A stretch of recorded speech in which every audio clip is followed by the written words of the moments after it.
ആ പറഞ്ഞ ഓരോ വാക്കിനും അവരെന്തിന് പറഞ്ഞു എന്ന് ആലോചിക്കുന്ന രീതിയിൽ എന്തായാലും ഞങ്ങൾ ആക്ഷന് പുറകെ പോകും. കാരണം പറയുമ്പോൾ സൂക്ഷിച്ച് പറയാം. തോന്നിവാസം പറയുന്നത് സോഷ്യൽ മീഡിയ ആണ്, ആരും ഒന്നും ചെയ്യില്ല, ആരും ഒന്നും റിയാക്ട് ചെയ്യത്തില്ല, എവിടെ പോയി പറയാൻ, യൂട്യൂബിനെ റിപ്പോർട്ട് ചെയ്ത് കഴിഞ്ഞാൽ 2 ദിവസം കഴിയുമ്പം അവര് പൊടിയും തട്ടിപ്പോവും. അങ്ങനെയൊന്നും അല്ല. ഇതിനൊക്കെ ഒരു ലീഗൽ ഇംപ്ലിക്കേഷൻ ഉണ്ട്. കാരണം ഡിഫമേഷൻ എന്ന് പറഞ്ഞിട്ടൊരു ആക്ട് തന്നെ ഉണ്ട് നമുക്ക് ലോയില്.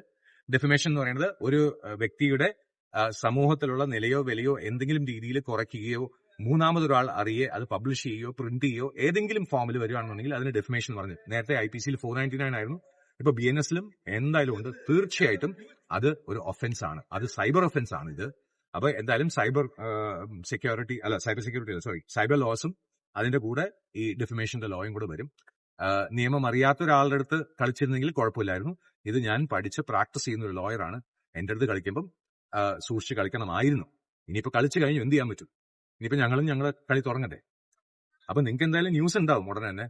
അത് ന്യൂസ് കേൾക്കാൻ എത്ര പേരുണ്ടാവും എന്ന് എനിക്കറിയില്ല, കാരണം ആർക്കൊക്കെ എതിരെയാന്ന് എനിക്കറിയില്ല. നിങ്ങൾ ചെയ്തിട്ടുണ്ടെന്നുണ്ടെങ്കിൽ നിങ്ങൾ എതിരെ ഉണ്ടാവും. നിങ്ങൾ ചെയ്തിട്ടില്ല എന്നുണ്ടെങ്കിൽ ഹാപ്പി. ഞങ്ങൾ എപ്പോഴും ഞങ്ങളുടെ കൂടെ നിൽക്കുന്നവരുടെ കൂടെ എപ്പോഴും ഹാപ്പിയാണ്. ചെയ്തു എന്നുള്ള ആൾക്കാർ അറിയുക, ഇതാണ് ഇഷ്യൂ. കാരണം ഇത് ഡിഫമേഷൻ ആണ്. സമൂഹത്തിലുള്ള നിലയോ വിലയോ എന്തെങ്കിലും രീതിയിൽ കോട്ടം തട്ടുന്ന രീതിയിൽ സംസാരിക്കുന്ന, അത് ഇൻ പ്രിന്റോ പബ്ലിഷ്ഡോ ഓൺലൈനോ ആയിക്കഴിഞ്ഞാൽ അത് ഡിഫമേഷൻ ആവും. അപ്പൊ അത് തന്നെയാണ് ആക്ട്.